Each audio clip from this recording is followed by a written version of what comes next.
જય ભોળાનાથ બધાને. તો આજ તો આપણે બનાવવાની છે શીંગની સિક્કી. તો જો આ શીંગના દાણા લઈ લીધા છે ને આને પહેલા છે ને શેકી નાખવાના છે. શેકવા મૂકી દીધા છે અને શેકાઈને પછી આના ફોફા કાઢી અને પછી આને બનાવવાની છે આપણે શીંગની સિક્કી.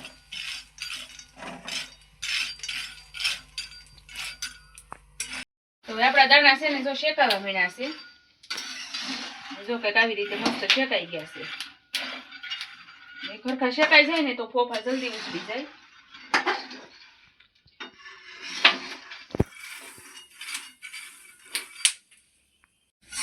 તો આ બધા દાણા શેકાઈ ગયા છે અને હવે છે ને બીજા વાસણમાં કાઢી લેવાના છે.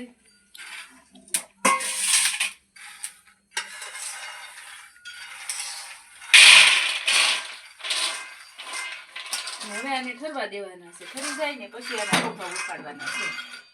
તો આપણે જો આ બધી શીંગનો છે ને ફોફા કાઢી નાખ્યા છે ને આને છે ને મિક્સરમાં નાખીને હવે ભૂકો કરી નાખવાનો છે. તો બટકા બહુ મસ્ત થાય.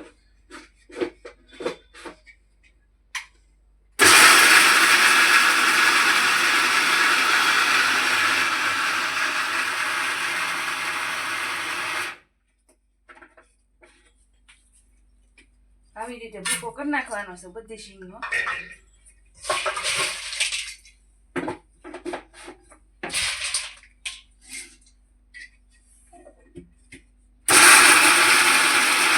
તો આમાં થોડું પેલા નાખી દેવાનું છે આપણે ઘી. ચમચી જેટલું ઘી નાખવાનું છે અને આ લઈ લીધો છે આપણે ગોળ.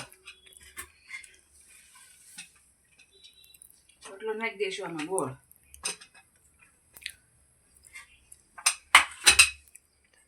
અને પછી એની બનાવવાની છે સાહણી. તો મેં કીધું દીધું છે આ સાહણી કરવા.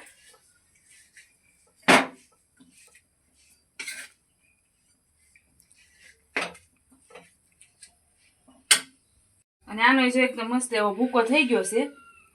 તો આ સાહણી આવી જાય ને પછી એમાં નાખવાનો છે.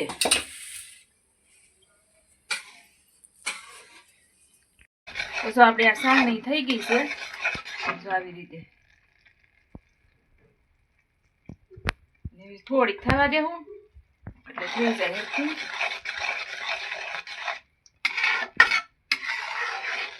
પછી નાખી દેવાનો છે એમાં ભૂકો શીંગનો.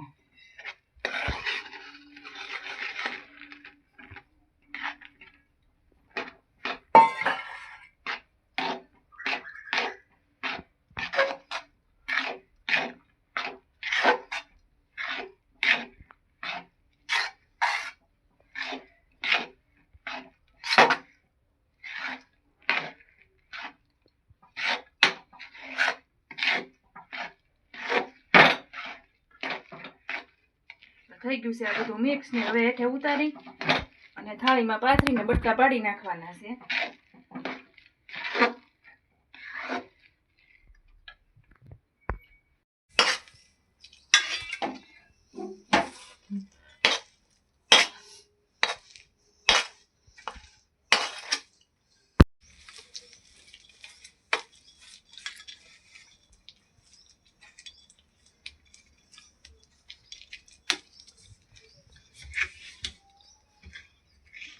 હવે ઘડીક ઠરવા દેવું ને પછી આના બટકા પાડવાના છે. તો જો આપણે આ ઠરી ગયું છે અને હવે આના પાડવાના છે બટકા.